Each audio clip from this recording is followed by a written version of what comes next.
lives now, surely. Yeah, he cannot continue like this, Nodirbek. The openings have not quite been disastrous, but he's definitely been reeling there on the back foot, recovering from punches early in games, and that's not what you want at this top level. The opening stage is clearly where he needs to improve, Tanya. 100%. That's where it's all gone wrong, and then he's just been under pressure. This has been 2 games, 2 wars, and I have to say, Nodirbek Abdusattorov not cracking so far has been a surprise, simply given the kind of advantage, the amount of advantage that Alireza has had. So far, this has been a story of surviving against the ferocious Firouzja storm. Whoa. Game number 3 now. Here we go. Let's see if second time lucky here with the white pieces for Firouzja.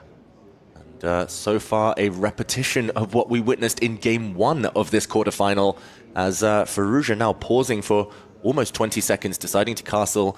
It's a repeat. And who will be the first to blink and switch things up? Alireza brings his knight out this time. In the previous game, we saw the white pawn push forward to e4, and that ended in a great opening success for white. So very interesting there, the dynamics, the fact that he was the first to switch it up and go his own way. And that just shows this incredible strategic aspect of the game, right? Very often the players have this one game surprise. He's very sure that in that time between the games, Nodirbek would have checked that pawn sacrifice. He would know exactly how to handle it. So Firouzja now goes into the same line, but tweaks it just a little bit with that knight move earlier. Nodirbek would have definitely been prepared this time had Firouzja stuck to what he played in game 1.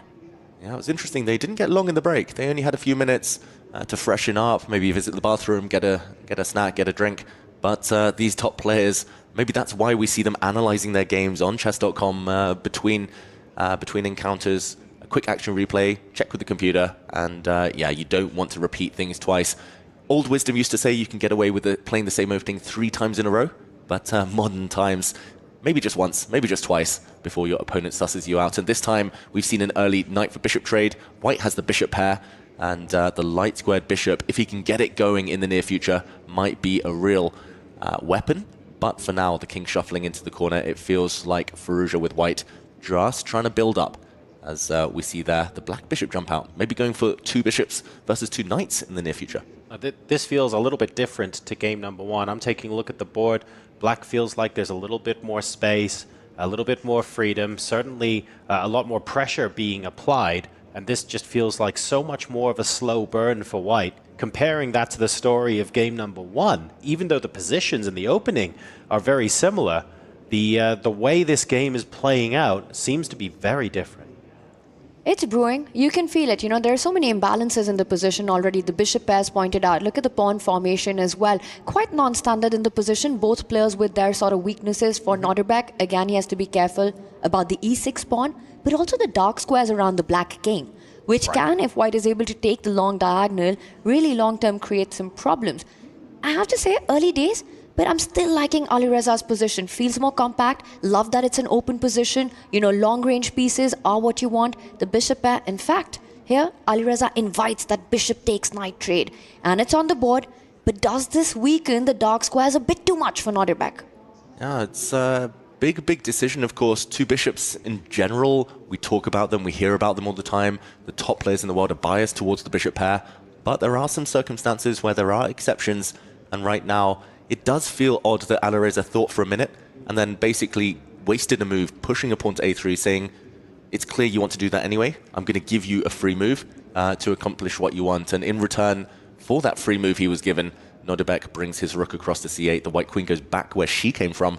And now if the black knights, I'm looking at the e4 square, the black knights can kind of combine to sit on some outposts. He's got decent stability, still very much in the balance, but I don't think Nodirbek's complaining at all. It's not often you see a top-level game where we're very happy to give your opponent the bishop pair, not even having a bishop ourselves. So it's a very interesting dynamic to witness that in this particular game. The question that we'll have in the long term is, where are those bishops going to sit?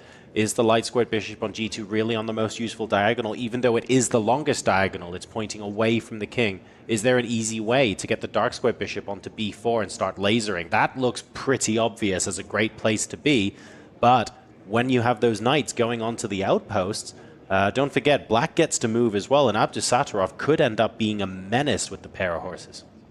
Exactly, especially at this time limit. horses jumping. It's so scary. Knight forks galore. We've seen a few tricks with knights already in the Esports World Cup. And just to point out, one of the black knights sitting on f5 is going to be very hard to get rid of. You can trade pawns in an attempt to get rid of that knight, but it won't help. You might have to trade your light squared bishop for it long term, and there we go. The double fianchetto incoming. I hear you guys. I'm still a fan of the bishop pair in this position. I love the idea that Alireza is setting up right now. He wants to put that bishop on b2. That is the most beautiful diagonal on the board. Absolutely. You know, we've been talking about the weaknesses in black's camp. He wants to target them as quickly as possible. Yes, beautiful knight. Could be a nightmare, especially that knight on f5. Not only an attacking piece, a great defender as well, but long term, I just feel the bishop pair, open position, that's got to give white practical chances. Yeah, it's definitely one of those positions that could go either way. It's just a matter of taste. In chess, we talk about the eval bar, we talk about computer evaluations. Computer says this is only slightly better for black, but basically equal. And ultimately, if you favor bishops, you love it for white. If you favor knights, you might prefer it for black. But turning it in your favor, twisting it to make sure that your piece configuration actually comes out on top, that is the real key as black creates a threat on the c-file. I guess the one thing to note as well is that the pawn structure actually lends itself towards the knights just a little bit as well, because if a knight hops into f5, the only way you're getting rid of it is if you're removing the light squared bishop. So this is, it's tricky because the outposts are there and it's really clear. It's going to be fun to watch how this dynamic, this imbalance plays out. But this is getting sharp, right? Because the queen and the rook lined up, the pawn on c2, it's not easily defended. You really don't want to make your rook passive. So Alireza has to go on the offense, as he does. He places his queen, moving around quite a bit in the last few moves, to a square where it hits not one, but two pawns. e6 under attack, as well as a7. Queen b6, offering a trade. David, if the queens come off the board, I think white should also be happy with that circumstances, because you end up with a double pawn on the b line. I would be considering the queen trade here. Yeah, maybe out of necessity, he'll take the queens off. There are some short-term questions for white. What to do about the c-pawn once the queens do leave the board. He actually pushes it forward first, so trading queens, likely, but he's saying he's going to do it on his own terms. If the queens disappear, the white dark squared bishop will jump out with gain of time. Very interesting. It looks like a pawn sacrifice, but it is opening up white's light squared bishop on the longest diagonal. Very much in the balance here. Would you rather be white or black here? Normally I take the bishops, but I just have this spidey sense tingling that the knights are going to be quite strong, especially that black knight on f5. I actually wanted to keep the queens on if I were black, because long term, that's when bishops come to life. Short term, knights, if you give them a queen, some attacking chances. I'm slightly surprised Nodirbek went for that, but I'll still say black. Hot take for me, you know what? I'm taking Alireza in this position. I'm going to stick with my bias towards the bishop pair. But of course, it's a game for all three results. I think this is the best position that Nodirbek has had the entire match so far. That we can all agree on. That's why I'm biased, I think, towards the black position. He's going to be loving it compared to what we saw before. That's very true. I mean, if you think about the story of the match so far, it's Firouzja's relentlessly applying pressure to Abdusattorov, and Nodirbek's trying to find ways to weasel out of positions, you know, creatively, with genius, to be fair, but still very much on the back foot. It is really difficult for anyone to argue that Nodirbek is on the back foot in this game. He definitely feels like he has a great fighting chance, and more importantly, the 33rd piece on the board. We're talking about the clock, of course. 7 minutes plays 4.5. Firouzja is very much down on time compared to Nodirbek here, so maybe we're starting to sense an opportunity to strike back in the match. Alireza is known as a bullet beast, a blitz brawler, but in rapid chess, that's the one thing that has occasionally hindered him. In big games against the likes of Magnus, against the likes of Hikaru. He does drop low on time very quickly. Once he gets there, Firouzja handles it better than anyone else. He's incredible. His instincts are so sharp. But yeah, this is maybe the area where I would say that Nodirbek could have planned in advance to try and strike, to try and hustle on the time, on the clock. But he just wasn't given that opportunity in the first two games. So this is definitely the best chance so far as white installs the bishops on the long diagonals. And very much an endgame clash now, bishops versus knights. And also pawn formation, right? You can see some targets that white could have on that d5 pawn. Yep. If the white bishop The dark squared bishop is allowed to the center of the board. You could start attacking the double pawns on the B line. White's also threatening to challenge the open C line, trying to get the rooks off the board as well. And I think this endgame is just still 1 for 3 results. Perhaps draw is the most likely outcome, but could go either way right now, and the clock will be a big factor, even though the queens are off the board. I'm trying to figure out what Nodirbek is thinking right now, what the different directions he's deciding the game could go in. He's entering into very, very deep thought. He's using a lot of time. He had that 2 minutes advantage. It's starting to eat away.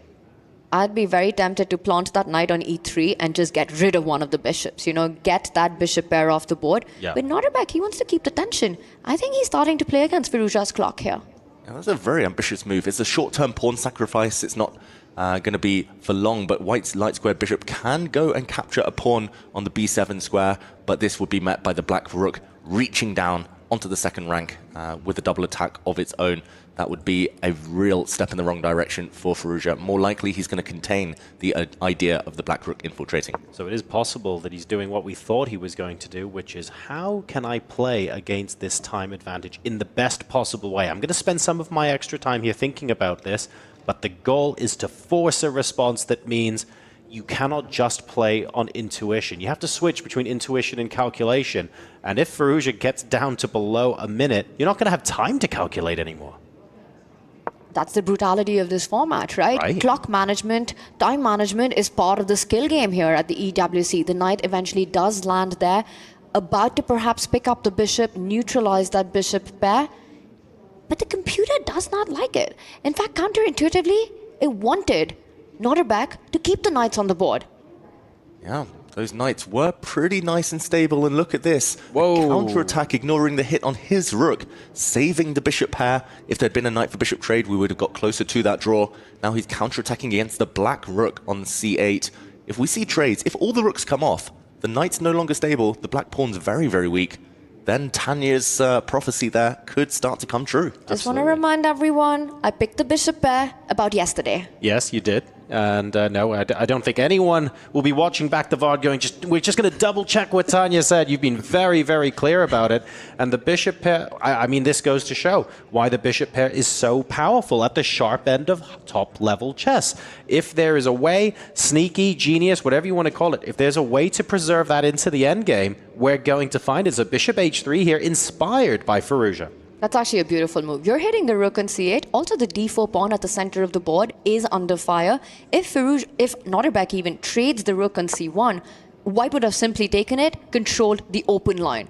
All the trumps with Alireza Firouzja. So right now, Nodirbek, he picks up his rook. Also another rook lift, a counter rook lift by Alireza, saving his own. Bishop takes pawn, always in the air after the trade on the c line.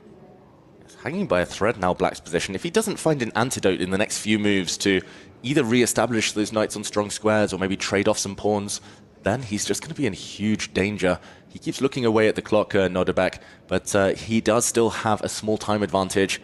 That might just be eaten up, though, over the next few moves. It's so tough to know what to do with Black. He trades one set of rooks, but now the Black knight on e3 is hit. It will have to retreat, most likely, or move, be defended, but the Black pawn in the center is weak. What is this? Landing on the d1 square. You rarely see a knight land on the opponent's enemy back rank. Very few times I've seen a black knight land on the starting position of a white Exactly. queen. This doesn't count as a backwards knight move, guys, because it's the wrong color. It's actually the most forward the knight could possibly get. What a move that is. That is beautiful. And don't get tempted to put pressure on it. Rook d3 would run into a massive knight fork. You might be thinking that you're about to trap the knight, but there are checks all over the board. Knights, super tricky pieces. Yeah. The problem with advancing so far forward with your knight is that the only way is back. So he has to make sure he doesn't get trapped.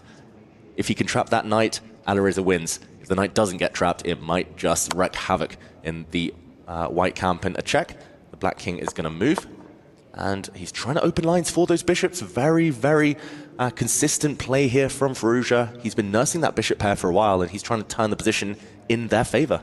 Very instructive that, you know, when you've got the long range pieces, you want as many open lines and diagonals on the board, get those pawns trading. That knight on d1 could either be Nodirbek's biggest asset or his biggest liability, because it also dominates the dark squared bishop. It's threatening all these folks, but only until it can save itself from any threats. Exactly, and knights take longer to go across the board as well. So dark squared bishop swings up towards the enemy king. All of a sudden, you've got both bishops and the rook attacking, and then you end up having a minor piece outside of the game, effectively, because you don't have enough time to get back to where you need it to be. So that could be the long-term strategic plan here. I changed my mind. Go for the bishops. Is it too late? It's all on our video. Everyone knows you picked the knights. You can't change your mind anymore. And David, to be fair, this is Nodirbek we're talking about. It's not too late. Like, the bishop pair might be advantageous, but he could pull something out of the bag at the 11th hour. He's done it so many times. We would be fools to think he couldn't do it here. He's done it twice. Today. That's just today, right? Exactly. And the knights are coming forward. A check potentially being threatened on f2. Again, so much tension in this position. Despite so many pieces off the board, the ones that are on the board are creating big threats. And we have to start thinking about who's going to be better in the time scramble. In the previous two games, just as we were reaching that last critical kind of climax of the game, both sides down around the 1 minute mark, we saw the draw agreed. I wonder whether we'll see the same again in this one, or whether some of the players, one of the two here, is going to take their chances, gamble a bit, try and hustle on time. In the meantime, white is a pawn up. Very short term, though, because the white light squared bishop is attacked. The knight's jumping, and the pawn will be regained. Here we go on the next move. About to be picked up, and Nodirbek decides to do it with his pawn, and that is good chess wisdom, right? Traditional chess wisdom. The flank pawn moves towards the center of the board rather than capturing with the king, and white tries to bring his own king towards the center right now. As does black. Nodirbek aiming for those dark squares. Black is the only one with the passed pawn, I should mention. The black D pawn has no pawns around it, no blockaders of it yet, but white does have potential long-term to create passed pawns. Knights struggle especially against A and H pawns, those corner pawns. If he can get a passed pawn later, he's going to tie down one of those short-range knights. And already looking like he's got some stability now, Alireza Firouzja. 1.5 minutes, plays just under 2 minutes though, 30-second difference. Could be decisive. It's still super tricky, right? With the knights jumping around, all the threats of the forks, as well as the disconnected pawns, weaknesses, black's king at the center of the board. It's hard to call this one. It's still a 50-50 who takes this. Here we go, the knights have to keep jumping. There's nothing else to do. Black's central pawn, if it ever pushes, might just become too weak. It might overstep the mark there. And often when you have to keep jumping, it's a lot of pressure for you. You just have to set up those traps, those threats, those forks. Nodirbek shaking his head there, burning all of his time advantage away in one move. And the bishops just continue stepping out of checking distance. This is getting into bullet territory, very dangerous for Nodirbek Abdusattorov. Alireza, an absolute beast when it touches 1 minute. A hyper beast, an ultra beast if it goes into the 30-second territory right now. And Alireza, he's not happy with what's just happened. Both sides shaking their head. He does go in behind with his bishop here, threatening a nasty check. And checks are all prevented now by that knight retreat. White bishops have to keep dancing. Alireza just has to move. It's all about the clock. It's a level position, a drawn endgame, but could still go in one side's favor here. And now that it's the red mark on the board, 58 seconds, I think we're going to see a completely different pace in this one by Alireza Firouzja. He knows it's about the clock, but when it's about the clock and you're facing double knights on the board, you have to be very careful about not losing a piece to a check. There we go, it's a threat. One of the black pawns attacked twice. He's turned down a repetition, Firouzja. It's definitely him trying to make things happen, trying to avoid the draw. Nodirbek frantically trying to guard his pawns on both sides of the board, but these short-range knights, they're struggling. And now a check. He loses dropping a pawn. He picks it up. That's the first pawn for Alireza Firouzja. Nodirbek Abdusattorov realizes it. He's about to lose the b6 pawn. Alireza winning for the third time in this match. Wow, can he convert? 45 seconds against 48 seconds. The bishops are dominant, but he's allowed a trade here. Taking that bishop off the board, get rid of one of them at least. And you should be getting closer to safety. You have to take that bishop. But make a move. Make a move, Nodirbek. There we go, the bishop does leave the board. The black knight is going to hunt down white's b-pawn now. White will not be left with sufficient material to win this game. About to be second pawn up, but only for a move as the b6 pawn undefendable. And now with the two pawns on one flank, black's knight's about to rush through. give itself up for the f-pawn, and unfortunately for Alireza Firouzja, the h-pawn is the wrong color as his bishop. Queens on a wrong square. That h8 point is of a different one. All Nodirbek has to do is find a way to give up the knight for the f-pawn. And he has to do it in time. We could see some flagging play a part here. The black knight desperately trying to get to that white f-pawn, but 20-something seconds. If he can keep it on the board as long as possible, Alireza, he cannot lose. Black only has a knight. If white runs out of time here, the game is declared a draw, but that is not, that cannot be said for the other way around. White still has pawns, therefore can still win this game. Firouzja is playing with house money here. It's 15 seconds for both these players. This is crazy. This is about flagging. This is only about the clock. Nodirbek's dropped down on time. He still can't find a way. Don't take that knight. It would have been stalemate. The knight trying to give itself up. Still so difficult to win this game for white. You cannot bypass with that f-pawn, but 5 seconds left. Nodirbek here. He's about to get flagged. Doomed. The knight is trapped. Look at this. Beautiful. He's lost on the board. He's lost on the clock. He does escape with the knight, but he doesn't have enough time to make moves. And there we go, Alireza Firouzja wins on time. Hyper quick with 50 seconds left to go. Firouzja wins a pawn. Not quite enough to win on its own, but uses it once again to apply pressure to Nodirbek Abdusattorov. And this time around, at the third time of asking, the cracks appear. The miracle wasn't there this time. Firouzja goes ahead in this quarterfinal match.